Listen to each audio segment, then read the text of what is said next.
నేర్చుకోండి అన్న. అట్లనే ఈటెల రాజేందర్ గారు ఉప ఎన్నిక దగ్గరుండి హరీష్ అన్న గెలిపిలేదా అండి ఈటెల రాజేందర్ని? ఆనాడు పీసీసీ అధ్యక్షుడిగా ఉండి రేవంత్ రెడ్డి గారు ఏమంటారు, కాంగ్రెస్ పార్టీ ఓడిపోతుంది ఇడా అని చెప్తాడు. ఆయన ముందే డిక్లేర్ చేసిండు, ముందే చేతులు ఎత్తేసిండు. హరీష్ అన్న ఆడ పోయి కూర్చొని మరి ఈటెల రాజేందర్ అన్నని గెలిపించవచ్చు. ఈ బంధం రేవంత్ రెడ్డి గారిది హరీష్ రావు గారిది అప్పటి నుంచి కొనసాగుతుంది, కొత్త బంధం ఏం కాదు ఇది. నేను కేసీఆర్ గారిని పెద్దల్ని రిక్వెస్ట్ చేసేది ఒకటే, ఈయన చేస్తున్న నక్కజిత్తుల్ని దయచేసి గమనించండి. ఇలా నేను బయట పోతా కావచ్చు, నాదేముంది, వాళ్ళకెళ్ళి వచ్చినా వాళ్ళ ఉద్యమాలకు పోతా, నాకు భయం ఏముంటుంది, నాకు ఎన్నడూ పదవుల మీద ఆశ లేదు.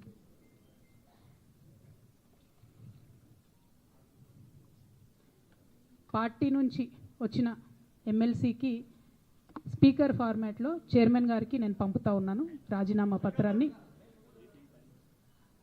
అట్లానే బీఆర్ఎస్ పార్టీ ప్రాథమిక సభ్యత్వానికి కూడా గౌరవ పెద్దలు కేసీఆర్ గారికి రాజీనామాను పంపుతా ఉన్నాను. దీన్ని మన రావుల చంద్రశేఖర్ రెడ్డి గారికి తెలంగాణ భవన్కి వారికి నేను పంపుతా ఉన్నాను. ఎందుకు ఇవి ఇప్పుడే చూపించినా అంటే పదవుల మీద నాకు ఎప్పుడు ఆశ లేదు. మేము ఉద్యమంలోకి వచ్చింది ఎందుకంటే మా నాన్న ఒక్కరు ఇంత ఒంటరి పోరాటం చేస్తున్నారు, ఎంత వీలైతే అంత ఆయనకు మద్దతు ఇవ్వాలని వచ్చినాం. ఆనాడు మేము ఉద్యమంలోకి వచ్చినప్పుడు పార్టీ అధికారంలోకి వచ్చే ఆస్కారమే లేకుండే, తెలంగాణ వస్తుందో రాదే అనే అనుమానాలు అంతటా ఉండే.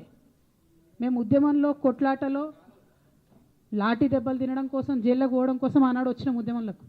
అధికారంలోకి వస్తామనుకొని రాలే. రామన్నైనా నేనైనా కేవలం నాన్న కోసమే వచ్చినాం ఉద్యమంలోకి. అందుకే మా కుటుంబం మీద కుట్ర. ఈ కుట్రను గమనించమనే నేను మా కుటుంబాన్ని కోరుతా ఉన్నా.